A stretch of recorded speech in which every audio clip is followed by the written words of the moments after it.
Encore une fois, bienvenue pour ceux qui viennent de nous rejoindre. Ceci est un webinaire du Coin Dynamique qui va porter sur une thématique qui est en constante évolution. Euh, le titre du webinaire, c'est Construire une intelligence artificielle digne de confiance, test et vérification des systèmes d'IA. Alors, moi, je suis Marielle Jaoudi. Je co-coordonne le projet dynamique au sein de l'Agence régionale de développement et d'innovation, ADI Nouvelle-Aquitaine. Aujourd'hui, avec moi, j'ai des speakers d'excellence qui sont Nicolas Rougier de l'INRIA et Anne-Laure Wozniak qui travaille au sein de la société Kerival.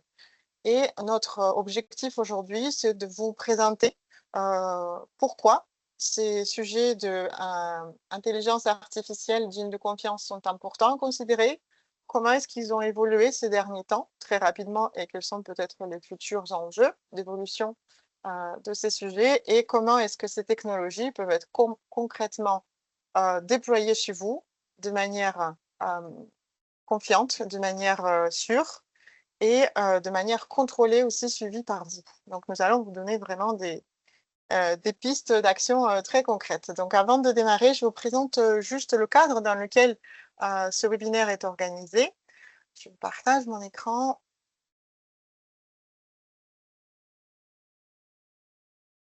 Et je vous présente l'action collective de Dynamique qui vous permet, en fait, au niveau régional, d'offrir une opportunité d'accéder à ces nouvelles technologies avancées digitales à base d'intelligence artificielle. Donc, Dynamique, c'est une action collective. Je vais vous présenter après le collectif qu'il y a derrière cette action. Mais notre objectif, c'est vraiment d'offrir une opportunité d'accéder, d'expliciter et de sensibiliser les acteurs régionaux à ces nouvelles technologies avancées. Dynamique, c'est un acronyme qui commence par DIH et ça vient de l'anglais EDIH, qui signifie en anglais European Digital Innovation Hub. Et il faut savoir que cette action a été mise en œuvre grâce à l'initiative et à un cofinancement de la Commission européenne qui déploie les actions EDIH de Hub et des écosystèmes d'innovation digitale dans toutes les régions françaises et européennes. Donc, ce n'est pas une initiative isolée. Nous évoluons dans un réseau de partenariats très intéressants et complémentaires entre nous. Et donc, toutes les régions de France, vous pourrez identifier des équivalents de dynamique qui œuvrent sur le terrain. Nous avons aussi un cofinancement de la région de Nouvelle-Aquitaine qui nous permet aujourd'hui de pleinement être opérationnel et vous proposer des services intéressants. Mais qui sont en fait ces services? Donc, je vous ai expliqué que Dynamique, c'était une opportunité portée par l'action collective de la mise en commun de l'expertise et des efforts de 13 partenaires régionaux qui sont experts sur des sujets technologiques et d'accompagnement des entreprises. Nous avons des expertises complémentaires que je vais vous expliquer après. Mais nous vous mettons à disposition en fait une offre commune de services qui sont des services d'expertise, de conseils sur des technologies à base d'IA avancée, de l'expérimentation, la mise à disposition aussi de plateformes et des installations pour expérimenter et tester vos innovations. Nous vous accompagnons aussi à la recherche de financement, à la recherche de partenaires et par des actions de formation et services d'accompagnement des équipes techniques de vos structures. Cette action vise principalement l'accompagnement des entreprises industrielles et des collectivités publiques. Donc, si vous avez identifié chez vous des questions ou des sujets qui nécessiteraient un approfondissement, des sujets techniques qui ont des technologies avancées digitales à base d'intelligence artificielle, de problématiques d'IA de confiance, n'hésitez pas à venir vers Dynamique et qui se veut, au fait, en présentation, une sorte de guichet unique et un tiers neutre de confiance pour vous aider à répondre à un maximum de ces questions-là.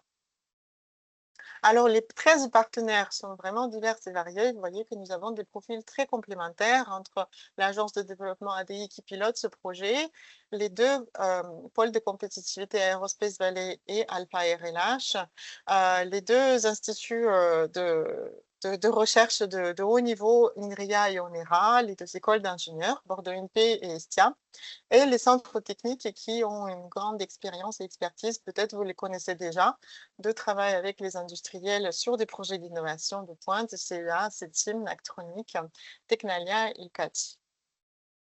Nous avons un partenaire qui complète ce partenariat très complémentaire, le IT Manufacturing, qui est une communauté de connaissances sur le sujet de sujets de thématiques industrielles et de production.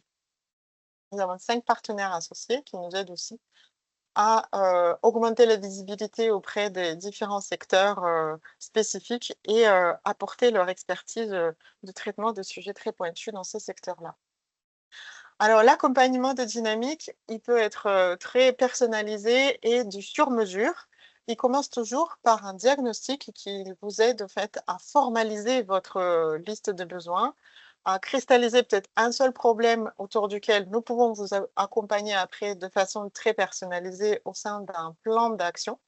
Donc, une feuille de route vous sera dressée, mais les quelques thématiques sur lesquelles nous intervenons, avec des services très pratico-pratiques, comme je vous ai dit, de conseils technologiques, de tests, avant d'investir du prototypage, de l'exploitation de data, d'automatisation, sur des sujets divers et variés que vous rencontrez tous au sein de votre travail quotidien dans les industries. De l'optimisation de la production, optimisation de flux, prédiction sur les intelligences visuelles pour des contrôles qualité, les efficacités aussi très importantes énergétiques et efficacité de ressources et les économies de ressources. Comment est-ce que je peux aussi utiliser ce sujet pour être plus performant au niveau durabilité de mon entreprise? Nous prenons vraiment tous les sujets et nous essayons de vous accompagner de la meilleure façon par rapport à votre problématique et votre défi que vous rencontrez pour augmenter votre efficacité, compétitivité et votre productivité tout simplement avec des anticipations quand possible de quel est l'impact finalement de cette technologie. Est-ce que c'est pertinent que je déploie telle ou telle technologie sur mon cas concret? Nous avons aussi cette valeur ajoutée de conseil et pour vous aider à y voir plus clairement sur l'intérêt que telle ou telle technologie avancée à base d'IA pourrait avoir au sein de votre entreprise et votre organisation. Je vous remercie pour votre attention sur cette courte présentation de Dynamique. Donc, je passe la parole maintenant à Nicolas de INRIA, Nicolas Rouchier. Bonjour à tous, donc, je vais me présenter brièvement. Je suis Nicolas Rougier, je suis directeur de recherche à la fois à l'INRIA et je travaille à l'Institut des maladies neurodégénératives. Et pour faire court, je fais ce qu'on appelle les neurosciences computationnelles, donc c'est des modèles informatiques du cerveau. Et pour ça, on utilise des technologies qui sont assez proches de celles de l'IA, même si les buts sont différents. Donc ça revient à faire des réseaux de neurones artificiels. Et donc aujourd'hui, ce que je voulais présenter, c'est un survol des sujets du moment, et notamment sur les IA génératives, et tout est dans le titre. C'est à la fois les promesses et les limites de ces technologies. Et notamment quand c'est mis en production, il y a 2-3 choses à connaître. Alors comme je ne connais pas le niveau technologique de toutes les personnes présentes, donc je ne vais pas être trop technique. Donc là, à l'écran, j'ai mis une image qui est assez célèbre et que vous connaissez certainement. Donc c'est le pape avec sa doudoune, et ça, c'est un exemple de ce qu'on peut faire aujourd'hui. Donc c'est une image qui n'existe pas, qui a été générée, alors je crois que c'était par Midjourney, je ne suis pas tout à fait sûr de celle qui a été utilisée, mais ça montre le degré d'avancement de ces technologies.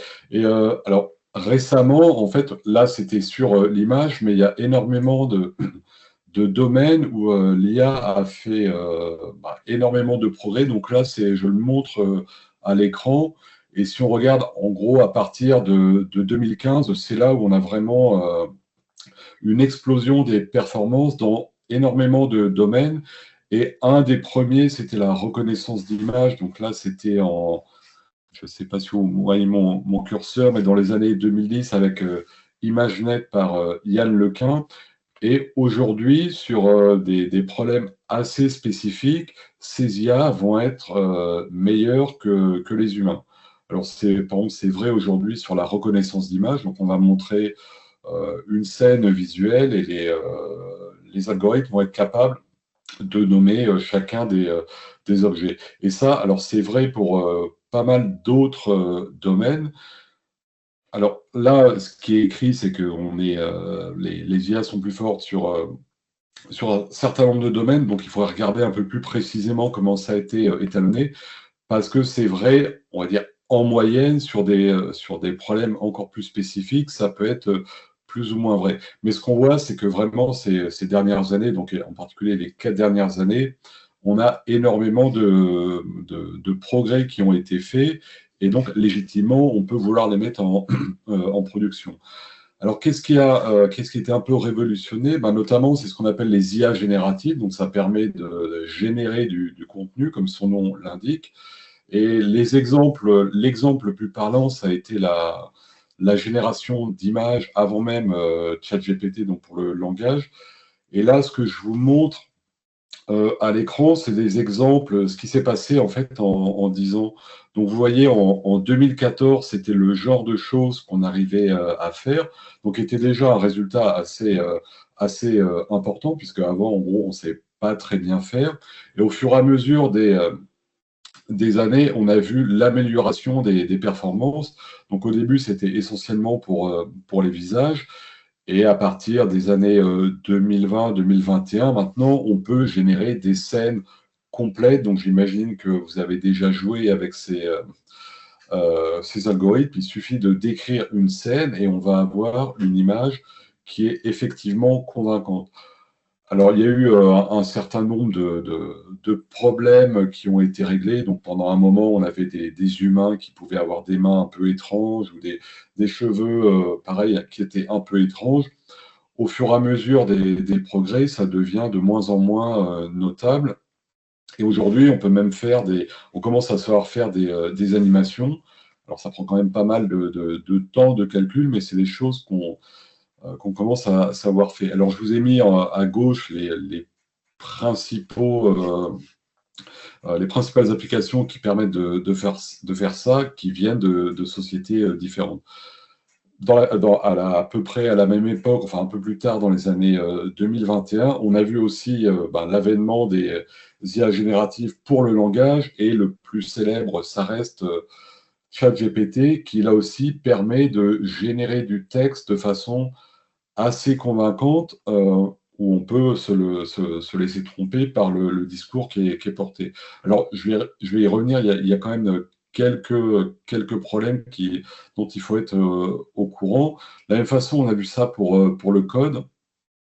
Donc là, c'est mis en production, on va dire, de masse, notamment avec GitHub.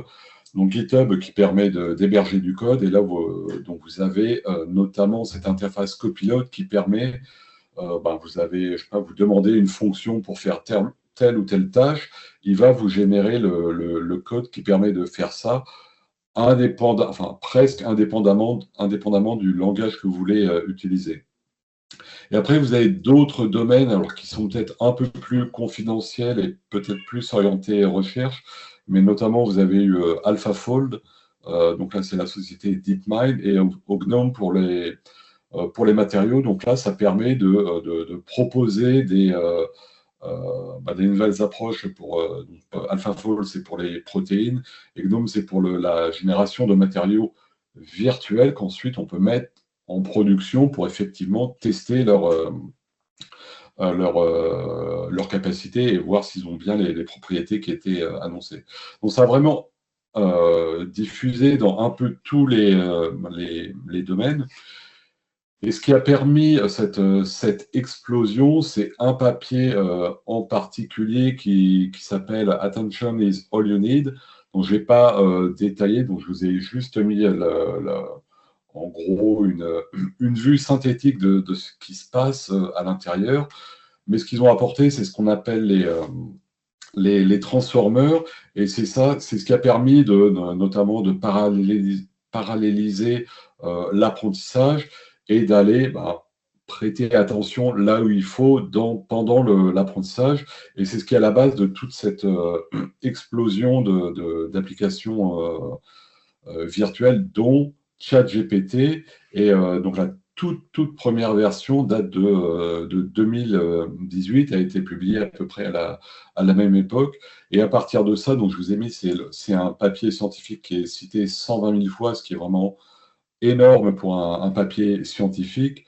Bon, moi, mes papiers, quand ils sont quand ils sont cités une centaine de fois, je suis content. Là, c'est vraiment quelque chose d'assez d'assez important.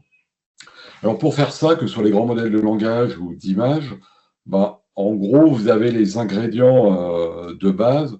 Il vous faut un modèle. Donc, ça, c'est l'architecture de votre réseau de neurones. En général, c'est des réseaux de neurones profonds, donc aujourd'hui avec des transformers.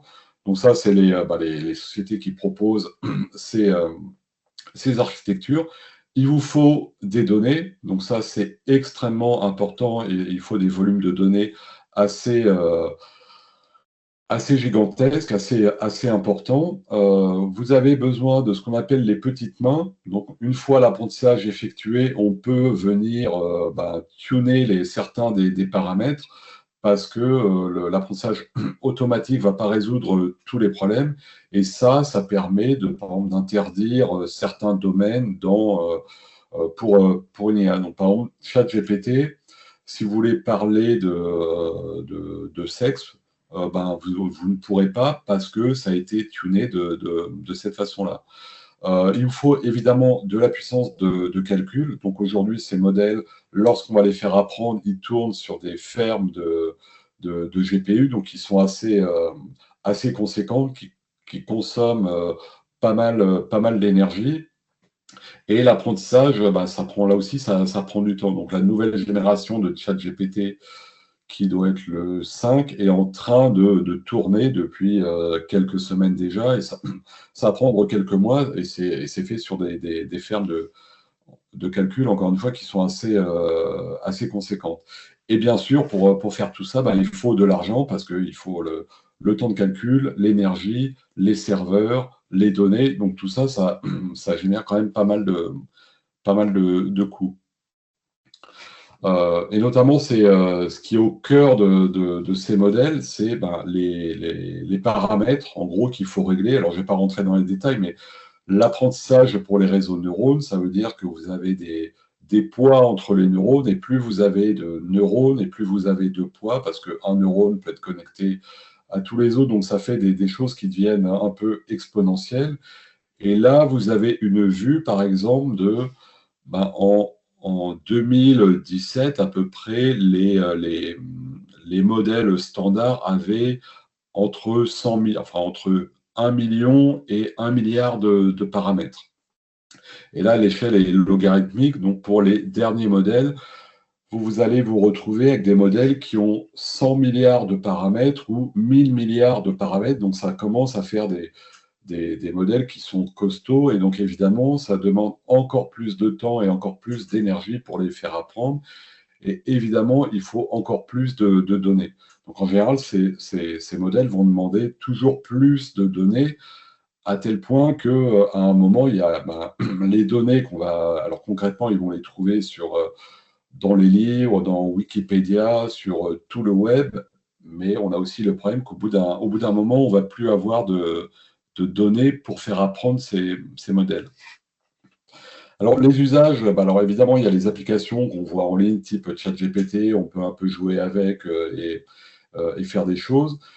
Et après, il y a le taux de pénétration dans les TPE, PME. Donc là, c'est une enquête de BPI. Donc ça commence à pénétrer l'industrie, mais c'est encore un peu timide, parce que il faut aussi un peu avoir une certaine expertise pour la mettre en production. Et il faut aussi pas mal la tester pour être sûr que ce que vous allez mettre en production, ça fait bien ce que vous voulez que ça fasse. Donc là, je vais revenir sur les problèmes, mais ce qui se passe en ce moment, donc c'est une loi qui est assez connue, qu'on appelle la loi d'Amara. Donc quand vous avez une nouvelle technologie qui est mise, qui arrive, on va dire, qui est mise sur le marché, vous avez un effet d'emballement où tout le monde se dit ah ben, je vais pouvoir utiliser cette technologie et on va essayer de la mettre un peu à toutes les sauces, alors que par exemple les IA génératives, ça ne va pas résoudre tous les problèmes. Ça peut résoudre un type de problème assez spécifique, mais ça ne veut pas dire qu'il faut l'utiliser un peu partout. Donc là, aujourd'hui, c'est un peu ce qu'on voit et ce que les experts voient, c'est qu'il y a un emballement qui est mondial, hein, où tout le monde dit on va faire de l'IA générative, et si on reprend la loi, ben, on est un peu à ce pic-là, et on s'attend à ce qu'il y ait peut-être un effet de déflation où on va revenir à des choses un peu plus, avec un peu moins d'emballement, et par contre, les effets à long terme vont être a priori assez importants.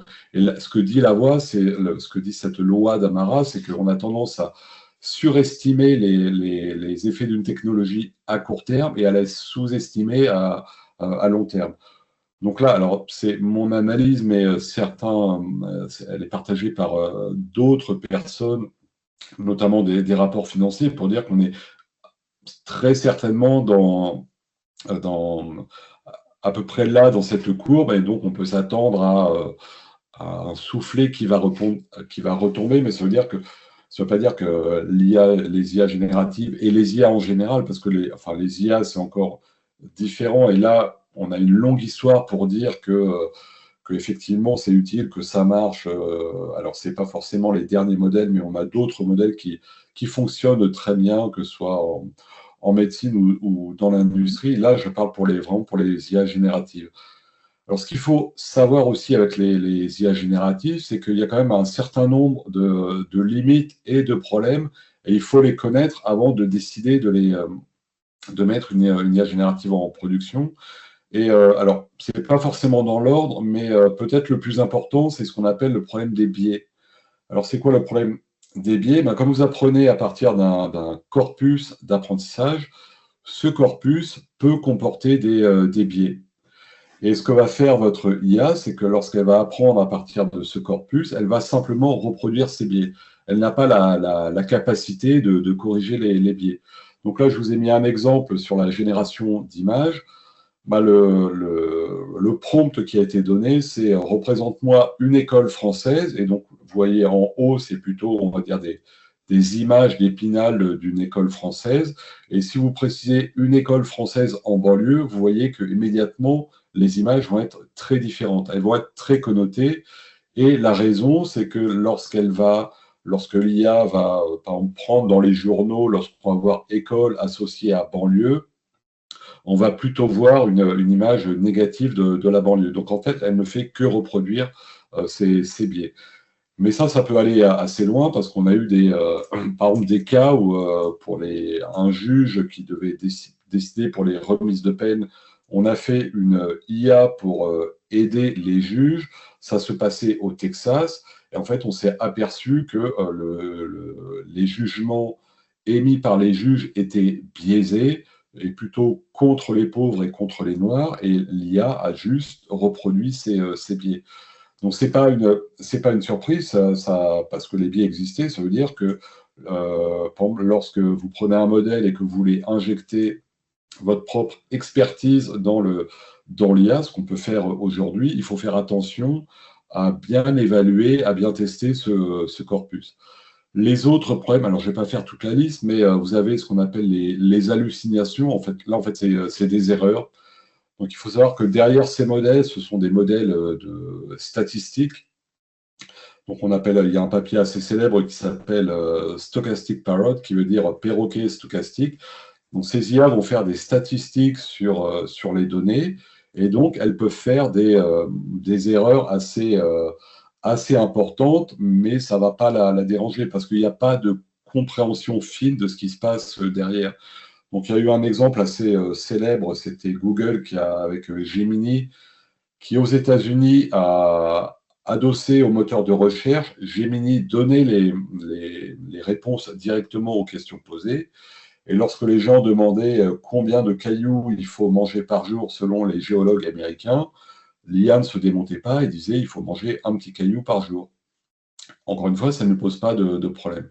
Donc ensuite, vous avez d'autres problèmes sur le coût énergétique, ça j'en ai parlé. Vous avez les problèmes de sécurité. Donc là, c'est ce qu'on appelle l'injection de prompt. Par exemple, si vous mettez une IA en libre service et que vous pouvez, qui va répondre aux questions, mais en fait, si en trafiquant un petit peu le prompt que vous allez, en gros, la question que vous allez lui envoyer, vous pouvez envoyer des commandes à cette IA.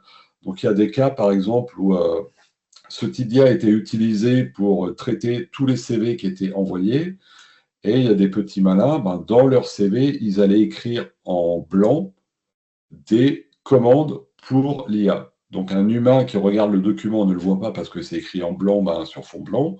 Par contre, l'IA va bien parser, donc va bien voir tout le texte qui a été écrit et va interpréter ces commandes, en gros, pour faire remonter le CV en haut de la pile.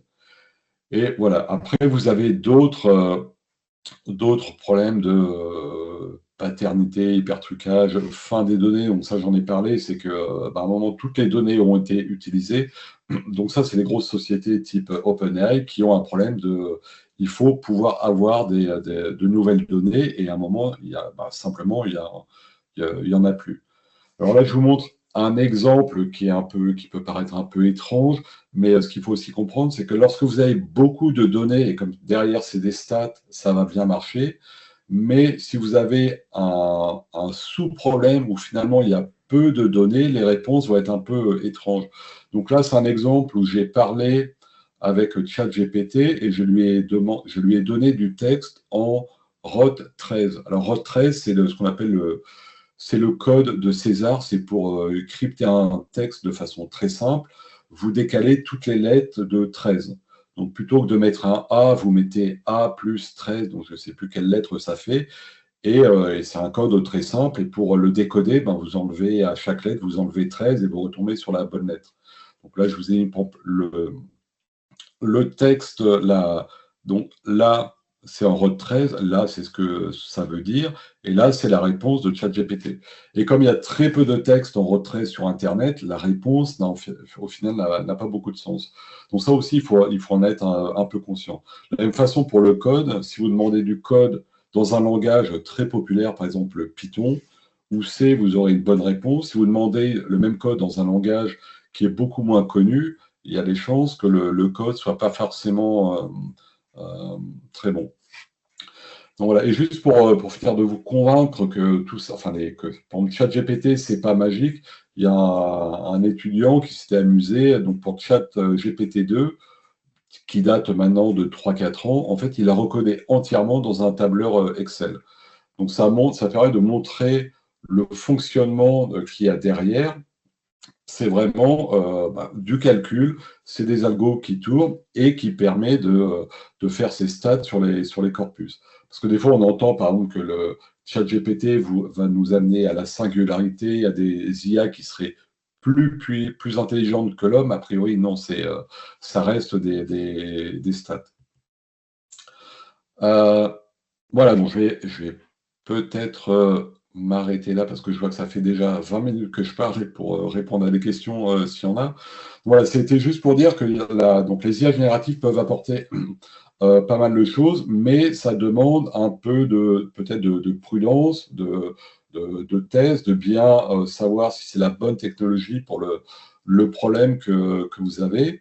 Et un des problèmes qu'on voit arriver, en tout cas ça concerne les sociétés type OpenAI, c'est qu'il y a des investissements massifs sur ces technologies et pour l'instant le retour sur investissement de ces sociétés ne sont peut-être pas à la hauteur, donc ce qui peut aussi expliquer qu'on peut s'attendre peut-être à un dégonflement de ces technologies on va dire, entre le court et le moyen terme.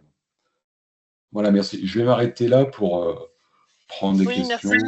On a. Oui. Merci beaucoup Nicolas pour cette présentation très intéressante. moi, du coup, ce que je retiens de votre présentation, c'est que oui, ces technologies peuvent être pertinentes, intéressantes et utiles. Par contre, il faut vraiment faire attention à la façon dont on les exploite et qu'est-ce qu'il y a derrière au final.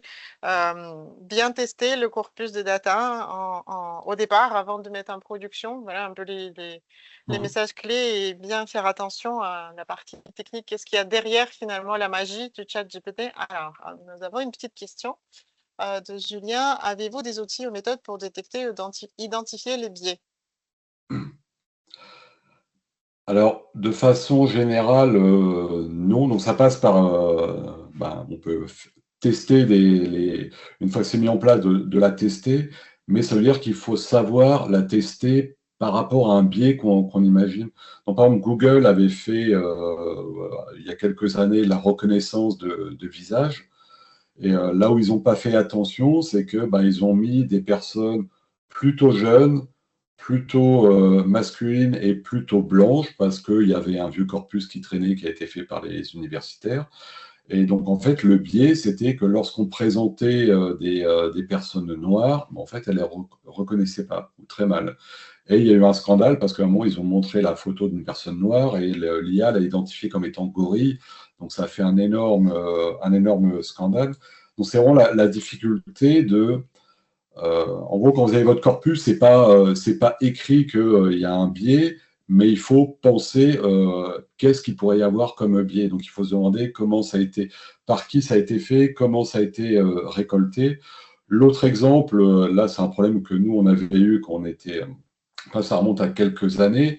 C'est donc on travaillait avec le BRGM qui voulait détecter sur la base, il faisait des relevés topographiques en donnant plein de relevés enfin plein c'était les données et il voulait chercher les mines d'or. Donc ce que vous avez dans votre corpus, c'est que sur je sais pas, une centaine de relevés, vous en avez 99 où à la fin il n'y a pas de mine d'or, et par contre vous avez un relevé où là, vous avez une mine d'or.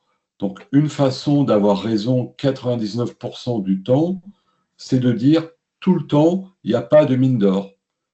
Parce que dans 99% des cas, c'est vrai, et le 1%, on se dit. Donc, ça veut dire que là, lorsque vous allez tester, lorsque vous allez apprendre, il faut rééquilibrer si vous le savez, il faut rééquilibrer le corpus pour éviter ce cas-là, quoi. Donc, c'est des choses qui ne sont pas forcément simples, mais il faut prendre le temps effectivement de bien y penser. Très bien. Anne-Laure, je vous invite peut-être aussi à rejoindre la discussion si vous voulez compléter ce que vient de dire Nicolas. Nous avons quelques autres petites questions dans le chat, mais je vous laisse peut-être faire votre présentation et puis nous passerons à la fin sur la question, sur la session, pardon, questions-réponses en reprenant là où on s'arrête dans le fil. Si vous avez d'autres questions, chers participants, n'hésitez pas à les poser en attendant pendant la présentation de Anne-Laure et merci beaucoup Nicolas. Bonjour à tous, donc je prends le relais. Je suis Anne-Laure Wozniak, donc je travaille en tant qu'ingénieure de recherche au sein de Kereval, donc, qui est un laboratoire d'ingénierie du test logiciel. Donc vraiment c'est notre cœur de métier, c'est le test logiciel. Et donc moi en particulier je travaille sur de quelle façon les outils qu'on a dans le test logiciel peuvent permettre d'apporter certaines garanties pour aller vers une IA de confiance. Voilà, donc moi je vais surtout parler. Quand je parle d'IA, je ne vais pas tellement parler d'IA générative, mais je vais être un peu plus large par rapport à la présentation précédente. C'est-à-dire qu'en production, on va voir assez régulièrement des modèles d'IA plutôt prédictifs et pas tellement génératifs. Donc les méthodes dont je vais parler là, ça va surtout s'appliquer à ces modèles prédictifs. Mais bon, je ferai le pont aussi avec l'IA générative, puisque comme le disait Nicolas, ça prend beaucoup d'ampleur, effectivement. Donc avant toute chose, je vais nous mettre d'accord sur ce qu'est le test logiciel.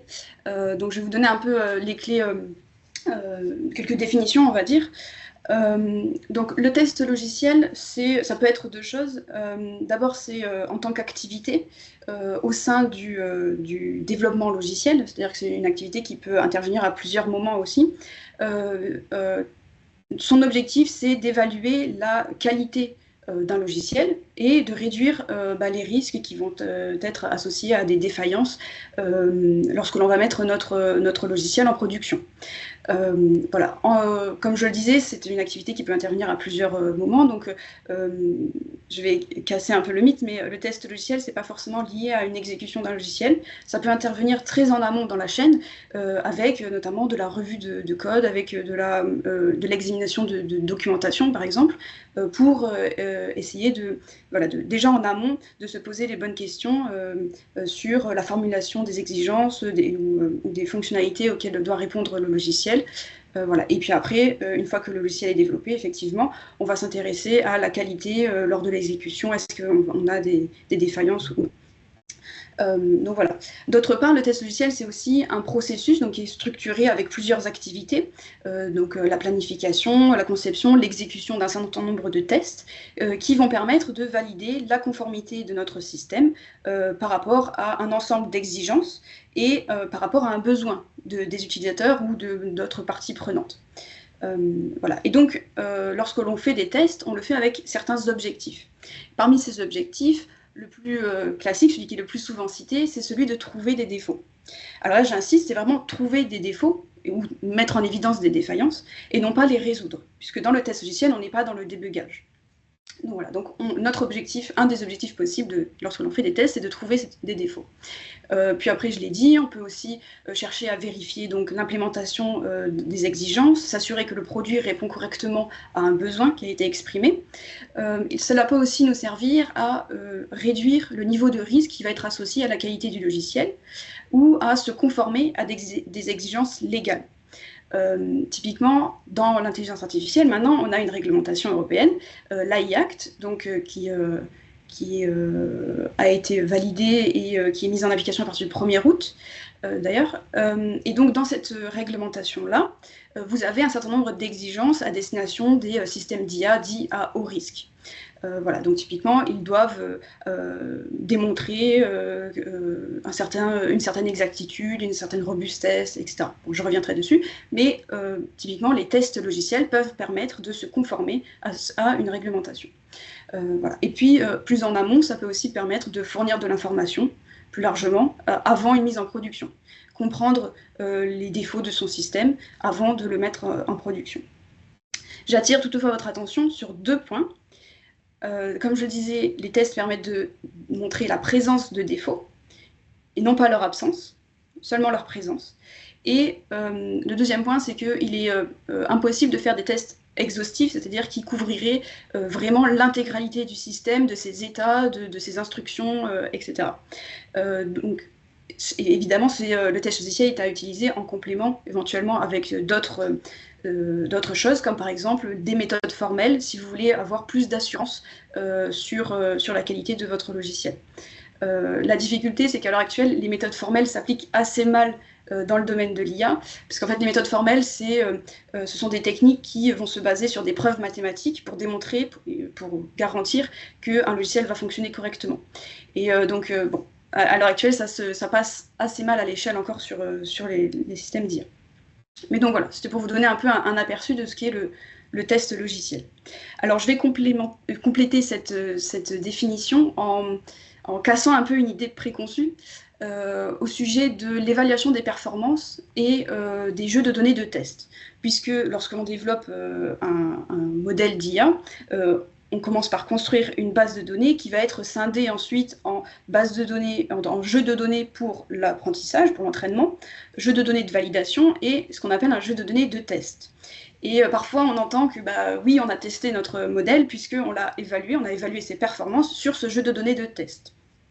Alors, je suis d'accord, effectivement, c'est une première brique de test, puisque cette évaluation des performances permet effectivement de se poser la question du fonctionnel, c'est-à-dire est-ce que mon modèle fait correctement ce pourquoi je l'ai conçu.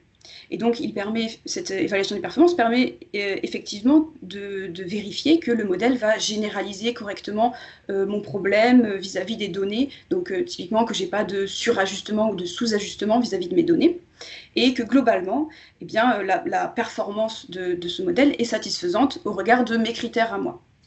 Donc voilà. Mais comme je le disais, cette évaluation des performances, elle n'est pas suffisante lorsque l'on parle vraiment de tests logiciels. Alors vous avez à droite un exemple assez basique, un peu caricaturé, mais on suppose qu'on a développé un classifieur, donc un modèle qui fait de la classification d'images, très simplement entre des chiens et des loups. Donc je suppose que ces 6 images sont tirées de mon jeu de données de test et qu'elles sont représentatives de ce jeu de données de test. Je regarde la performance du modèle sur ces images-là, et je m'aperçois que j'ai qu'une seule erreur sur 6. Donc ça veut dire que pour ma métrique de performance, si je prends l'exactitude, donc l'accuracy, ça me fait 83% d'accuracy, ce qui peut me convenir tout à fait. Je peux me dire 83%, c'est très bien, je peux le mettre en production. Mais en ne faisant que cette brique-là, que cette évaluation des performances, je vais passer à côté d'un certain nombre d'informations. Et en particulier, ce classifieur-là pourrait très bien ne pas être un classifieur entre chien et loup, mais être simplement un détecteur de neige. Et ça, je ne peux pas le savoir. Parce que sur toutes les images où il y a de la neige, le modèle va classifier loup. Et donc, en fait, on en revient à ce que disait Nicolas dans sa présentation juste avant sur les biais. En amont, j'aurais dû tester déjà mes données pour m'assurer qu'il n'y avait pas de biais. Justement, le fait qu'il y ait toujours de la neige lorsqu'il y a un loup, c'est un biais. Il faut pouvoir le détecter. Donc voilà. Et donc en fait, on va devoir compléter cette évaluation des performances par d'autres tests, que ce soit sur le jeu de données évidemment, mais aussi par exemple sur le framework qui est utilisé pour développer mon application d'intelligence artificielle. Parce que dans certaines librairies, par exemple Python, qui sont utilisées, il peut y avoir des failles de sécurité, typiquement. Et donc en utilisant ces frameworks, je pourrais introduire des vulnérabilités dans mon système. Donc voilà, c'est un peu ce que je voulais passer comme message sur le test logiciel. C'est pas restreint uniquement à l'évaluation des performances. Il y a plein de choses dans le test logiciel et il y a plein de propriétés que l'on peut tester. Voilà. Alors, tester l'intelligence artificielle, c'est quand même un peu particulier dans le sens où, déjà par construction, l'IA a des spécificités par rapport à ce que j'appelle les logiciels plus traditionnels. Donc si vous regardez à droite sur le schéma, vous avez en haut donc, la représentation d'un logiciel traditionnel pour lequel, en fait, en entrée, je vais avoir un ensemble de règles. Ces règles, elles ont été codées par le développeur, donc elles sont présentes explicitement dans le code. Et je vais prendre des données d'entrée, et sur la base de ces règles et de ces données d'entrée, je vais obtenir un résultat. Lorsque l'on parle de machine learning, de deep learning, ou voilà, de réseau de neurones plus largement, je vais avoir en entrée déjà, lorsque je conçois mon système, les données d'entrée, mais pas des règles. Je vais avoir les résultats que je souhaiterais obtenir sur la base de ces données d'entrée. Et c'est lors de la phase d'apprentissage que je vais concevoir les règles qui me serviront ensuite à traiter des données futures. Et donc là, on s'aperçoit que le comportement du système, l'ensemble des règles, n'est pas programmé de façon explicite, mais déterminé sur la base des données d'entraînement, lors d'un entraînement qui, en lui-même, en plus, est un processus stochastique, c'est-à-dire que d'un entraînement à un autre, je ne vais pas toujours avoir les mêmes règles. Voilà. Et donc ça, déjà, c'est fondamentalement une différence dans la construction du logiciel qui va changer la façon dont on va devoir tester ces systèmes-là. Alors, il y a d'autres spécificités. On a parlé pas mal d'IA générative dans la présentation précédente. Et bien, typiquement, souvent, l'IA générative, c'est non déterministe.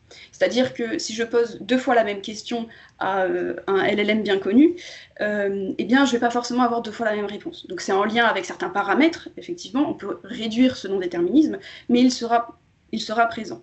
Donc là, j'ai fait l'expérience, j'ai posé 2 fois la question « Quelle est la définition du test logiciel ?» Je l'ai posé dans les mêmes circonstances à mon chatbot qui utilise de l'IA, et je n'ai pas eu 2 fois le même texte. Alors, on peut se dire, oui, c'est pas 2 fois le même texte, donc la forme est différente, mais le fond est le même. C'est-à-dire qu'on peut retrouver en gris, en violet et en bleu-vert les mêmes informations, fondamentalement. Donc, dans le fond, la réponse restera la même. Oui, sauf que je vous ai surligné en jaune une phrase qui n'est pas du tout dans la première réponse. Et donc, une information supplémentaire par rapport à la première réponse. Et donc, maintenant, je vous pose la question. J'ai 2 réponses différentes pour une même question. Laquelle est la bonne ? Est-ce que les 2 sont correctes ? Est-ce qu'aucune n'est correcte ? Est-ce que le fait qu'il y ait une information supplémentaire dans la deuxième réponse va invalider la première, par exemple ? C'est une question difficile. Alors, quand on est expert du domaine, peut-être qu'on peut on peut apporter une réponse. On peut dire oui, effectivement, les deux sont valables parce qu'on est assez permissif sur la définition. Voilà. Sauf que dans certains cas, vous allez vous retrouver dans des situations plutôt complexes où ça va être difficile de savoir vraiment quelle va être la réponse, la réponse correcte, je veux dire, et où vous allez devoir, où ça va être très coûteux. Donc c'est ce qu'on appelle le problème de l'oracle.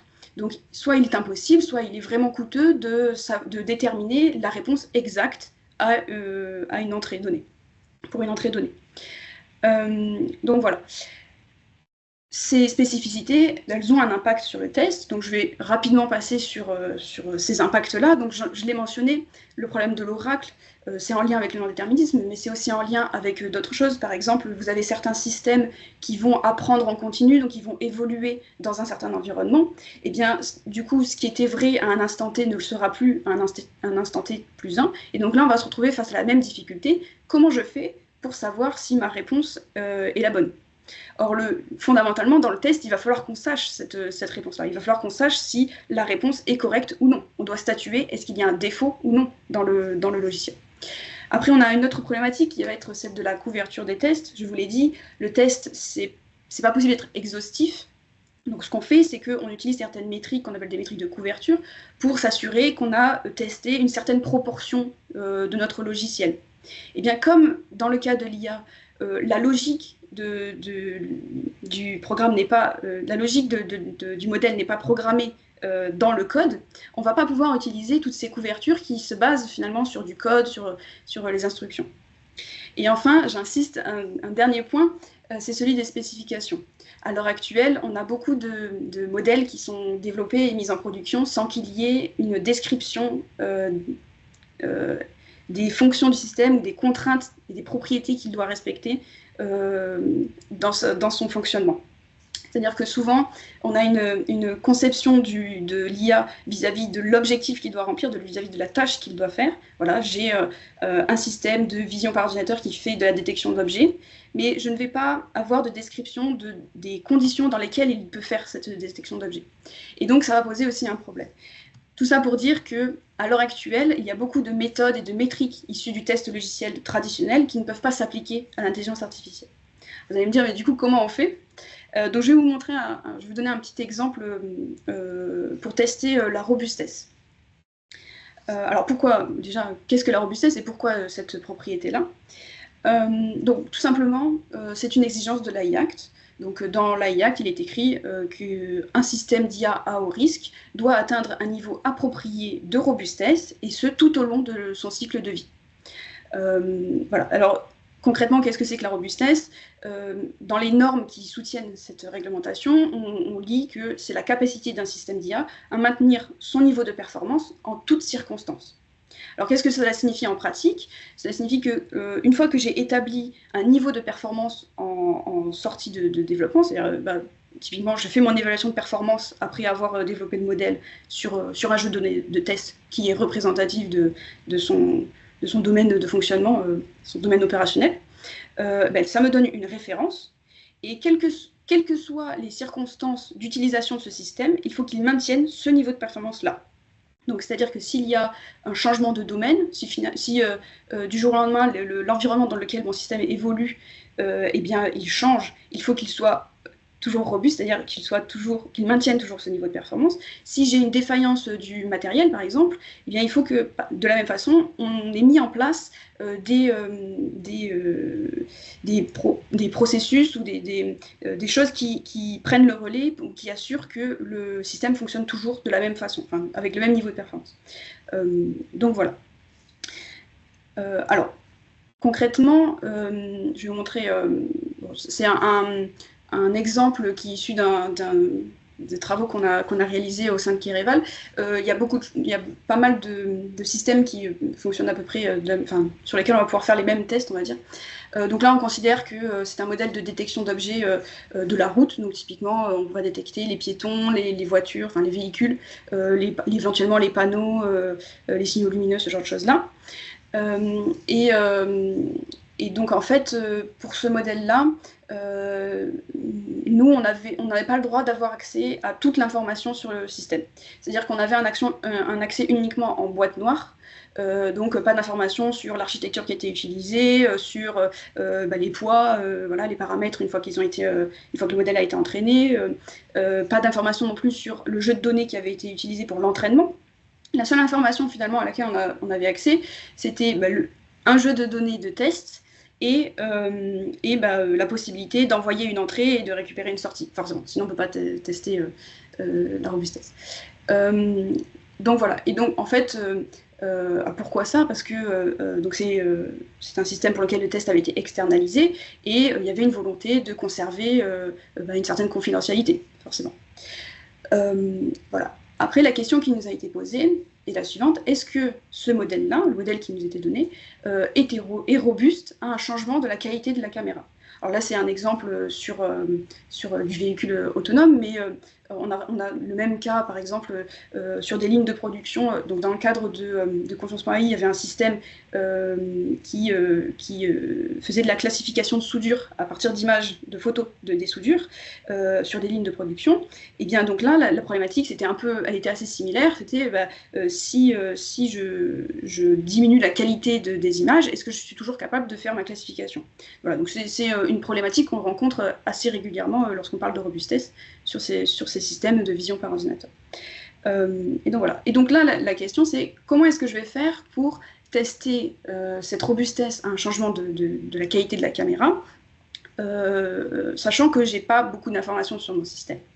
Donc là, on a des solutions. Il y a une méthode en particulier qui s'appelle le test métamorphique, qui permet de réaliser ces tests-là, et en plus qui permet aussi de répondre au problème de l'oracle que je mentionnais, c'est-à-dire que moi, sans avoir la connaissance technique du domaine, il faut que je sois capable de dire si une sortie est correcte ou non. Et bien, le test métamorphique permet de répondre à cette problématique. Donc concrètement, comment ça se passe? On a la chance d'avoir un jeu de données de test, donc on va l'utiliser. C'est-à-dire qu'au départ, j'ai une entrée, donc une image, et ce que je vais faire, c'est que une image dont je connais la sortie, ce que je vais faire, c'est que je vais chercher à lui appliquer une transformation à cette image. Je saurai comment ça va modifier ma sortie. Et donc, du coup, je vais pouvoir comparer. Donc là, dans notre cas, typiquement, j'ai cette transformation qualité de la caméra, c'est-à-dire que l'image que vous voyez actuellement, c'est exactement la même scène, mais je vais la transformer de façon à ce que ça représente une caméra de qualité moindre. Voilà. Et je pars du principe, dans ce cas-là, il faut que ma performance soit strictement égale. Donc c'est-à-dire qu'il faut que l'ensemble des détections qui sont faites, donc l'ensemble des bounding box que vous voyez, là, des étiquettes piétons, véhicules, voitures, camions, etc., je dois toutes les retrouver au même endroit. C'est une propriété un peu stricte. On verra qu'en pratique, il faut être un peu plus permissif, mais voilà. Je peux partir du principe que si j'ai la même photo avec une qualité moindre, il faut que j'ai exactement les mêmes détections. Voilà. Alors en pratique, voilà ce que ça peut donner. Ici à gauche, donc, vous avez l'image originale que je vous montrais, et à droite, on a appliqué donc une transformation. Là, on a appliqué une pixelisation. Alors évidemment, quand on change de caméra, il y a plein d'autres paramètres. Toute la problématique, ça va être en amont de définir quels sont tous ces paramètres qui vont être impactés, visuellement par exemple. Donc là, il y a de la pixelisation, mais on peut aussi rajouter du bruit, on peut rajouter du flou, voilà. Il y a plusieurs transformations possibles pour modéliser finalement ce changement de qualité de caméra. Une autre solution serait de refaire une acquisition. Après, ça a un coût, évidemment. Voilà. Et donc ici, sur cet exemple-là, j'ai appliqué ma transformation dans les deux cas, sur la partie de droite, sur l'image de droite, et dans les deux cas, je passe mon image dans le modèle pour voir quel est le résultat. Et tout simplement, tout ce que j'ai à faire, c'est comparer. Je compare et je m'aperçois que les piétons que je voyais à gauche ont disparu sur l'image de droite. De la même façon, le camion que je voyais à droite a disparu sur l'image de droite. Donc je peux en conclure que pour cette transformation-là, mon modèle n'est pas robuste. Alors, en pratique, on ne va pas le faire pour toutes les images, on ne va pas vérifier manuellement toutes les images de mon jeu de données. sachant qu'il y a des jeux de données qui sont très volumineux, ça risquerait de prendre énormément de temps. Donc ce qu'on fait, c'est qu'on va créer de nouveaux jeux de données sur lesquels on a appliqué toutes les transformations et on va comparer les performances directement. Donc on va faire le point de vue statistique. Voilà. Et donc je peux obtenir ce genre d'informations, ce genre de courbe, où en fait, donc là je vous montre 4 exemples, 4 transformations différentes qui ont été appliquées aux images. Et en fait, ce que je fais, c'est que je fais, si vous voulez, sur cette image-là, vous voyez, on a pixelisé un petit peu, mais on peut jouer sur les paramètres de cette transformation pour augmenter ou diminuer l'effet de pixelisation. Et donc c'est ce qu'on fait, on va augmenter ou diminuer le bruit, le flou que l'on applique aux images pour avoir finalement un graphique qui nous représente l'évolution de la performance lorsque l'on augmente la sévérité des transformations, c'est-à-dire lorsque le paramètre de la transformation augmente. Et donc je vais être capable au bout d'un moment de déterminer un seuil sur ces paramètres-là, à partir duquel mon modèle ne sera plus capable de détecter correctement mes objets. Et donc par exemple ici, on voit qu'on a 4 seuils différents pour les 4 transformations qui ont été appliquées. Voilà. Et donc après, une fois que j'ai récupéré ce seuil, eh bien, je peux le comparer à mes exigences et voir dans mon dossier des exigences, est-ce que ça correspond, est-ce que c'est le bon seuil, est-ce que finalement mon modèle est plus robuste ou moins robuste que ce que j'anticipais. Alors je le disais, là on regarde une égalité stricte. En pratique, c'est pas exactement, c'est pas réalisable non plus, puisque là, par exemple, selon les transformations, elles vont impacter directement certains objets de la route, et donc en fait, on va construire dans le test métamorphique des relations un peu plus complexes que seulement je veux une égalité. On va pouvoir nuancer le type de relation que l'on veut entre l'entrée et la sortie. Par exemple, si j'applique une rotation, il faut que toutes mes détections aient leur boîte qui soit aussi tourner. Voilà, donc je vais pouvoir complexifier un peu ce que je veux observer, quoi. Donc voilà, mais... Excusez-moi, il est midi. Je voulais juste vous signaler que le temps avance et que nous arrivons presque... Voilà, nous arrivons au bout du temps que nous avons. Ça tombe bien, puisque j'allais conclure là-dessus. Super. Donc voilà, donc c'est ce que l'on peut faire pour évaluer la robustesse. Il y a plein d'autres propriétés que l'on peut évaluer. Il y a plein d'autres méthodes aussi pour évaluer, que ce soit la robustesse ou d'autres choses. Il a été mentionné auparavant les aspects de sécurité pour l'IA générative, les biais. Voilà, on peut évaluer aussi l'éthique, d'autres aspects de l'éthique, je veux dire, que les biais. Voilà. Et donc, je vais conclure là-dessus. Pour aller plus loin, on propose une formation au catalogue de Captronic, qui s'appelle Réussir le test pour développer une IA de confiance, dont la prochaine session sera donc le 13 et 14 novembre, et qui rentre plus dans le détail. C'est une formation donc sur 2 jours qui rentre plus dans le détail sur les méthodes de test qui peuvent être implémentées et en pratique comment ça se passe. Merci. Merci à vous pour cette présentation. Et effectivement, voilà, il y a quelques questions auxquelles j'aimerais bien qu'on réponde parce que les participants les ont posées un peu avant. Donc finalement, est-ce qu'il y a moyen à 100% pour valider des modèles d'IA et s'assurer qu'ils sont dignes de confiance, à votre avis d'expert? Alors c'est ce que ou est-ce qu'il faut toujours avoir un degré de méfiance Exactement. C'est ce que je retiens moi personnellement. Le test...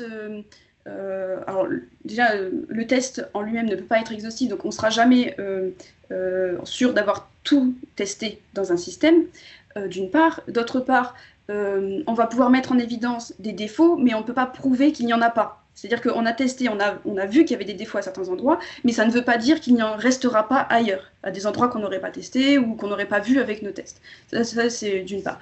D'autre part, je disais en introduction qu'on pouvait compléter le test logiciel avec les méthodes formelles, donc qui cherchent du côté des mathématiques pour apporter des preuves, des garanties vraiment mathématiques que dans certains domaines, notre système fonctionnera, sur certains domaines. Après, ces méthodes-là, elles ont leurs propres limites, effectivement, et notamment en IA, on a un problème de passage à l'échelle, ça veut dire que plus votre problème sera complexe, plus les images seront grandes, plus ce sera difficile d'apporter ces garanties-là. Voilà, donc on ne sera jamais sûr à 100% de notre système, de notre modèle d'IA, par exemple, et voilà. Bon, pour la production, finalement, c'est peut-être pas très rassurant. Et si on prend l'exemple des moteurs, vous avez donné l'exemple de 2 mêmes questions posées au chat GPT. Est-ce que vous pensez qu'il vaut mieux en choisir un et ne plus en changer, ou on peut effectivement essayer de poser la même question à plusieurs outils de texte génératif et pouvoir comparer aussi et comment est-ce qu'on sait auquel se fier finalement? Alors là, peut-être que Nicolas pourra compléter. Mon opinion, on va dire, sur l'IA générative, c'est que vous avez des IA génératives qui font beaucoup de choses, comme ChatGPT par exemple, qui fait énormément de tâches variées, sur énormément de sujets variés, et vous en avez d'autres qui sont plus spécialisées. Voilà, si vous voulez du code, vous avez certaines IA qui sont dédiées à ne faire que du code, par exemple. Et donc peut-être que si vous voulez vraiment une réponse dans un sujet en particulier, peut-être se tourner vers des IA plus spécialisées, ce sera mieux. Et juste pour compléter la question et revenir sur les tests, un bon test à faire, par exemple avec ChatGPT, c'est la même question de la poser de plusieurs façons différentes, juste pour voir si effectivement on obtient à peu près la même réponse. Après, on peut regarder sur une autre. Et après, en termes de framework, je pense qu'il y a des frameworks qui permettent d'aller interroger de façon unifiée les différents moteurs. Mais en général, derrière, il faut payer les abonnements. Donc, bon, après, si vous avez tous les abonnements, vous pouvez passer par ces interfaces. Alors, je n'ai pas les noms, mais je pense que ça existe. Mais ne serait-ce que tester avec une seule, voire, par exemple, utiliser interro-négative plutôt qu'une question affirmative et de voir si ça donne une réponse qui est consistante avec elle-même. Super, ça c'est une réponse très concrète. Nous avons une autre dernière petite question. Est-ce que pour devenir testeur d'IA requiert donc des compétences de développeur informatique? Alors oui, pas forcément, pas forcément. Par exemple, si vous voulez tester de l'IA, il ne faut pas forcément des compétences de développement en IA. Mais oui, il y a quand même du code lorsque l'on teste. Et il faut savoir comment bien développer un logiciel pour tester efficacement. Bon, très bien. On a une question un peu plus technique, j'ai l'impression. Mais voilà, sur les tests je vais vous la lire exactement. Que penser des outils de test si ChatGPT a été utilisé? Donc, c'est l'IA qui teste sa propre fiabilité, si j'ai bien compris. Non, c'est pour donc il y a pour savoir si un texte a été généré par une Pour IA. identifier l'origine, d'accord. Donc là, il y a une course à l'armement entre les détecteurs et les générateurs. Et ce qui s'est dit pour ChatGPT, c'est que OpenAI en interne aurait un détecteur, mais qu'il n'a pas mis à disposition du public. Et j'avoue que je n'ai pas suivi depuis. Donc ça a été dit il y a 2 ou 3 mois, je crois. Mais ça reste un des problèmes de savoir détecter les textes générés. Donc, par exemple, pour les articles scientifiques, aujourd'hui, on se retrouve avec des articles scientifiques qui ont été générés entièrement par ChatGPT et qui racontent n'importe quoi. C'est pas de la science, mais quand on le lit, ça peut être convaincant. Et donc, les éditeurs essayent de mettre en place des outils pour générer ces textes issus de l'IA. En tout cas, c'est un sujet qui intéresse beaucoup.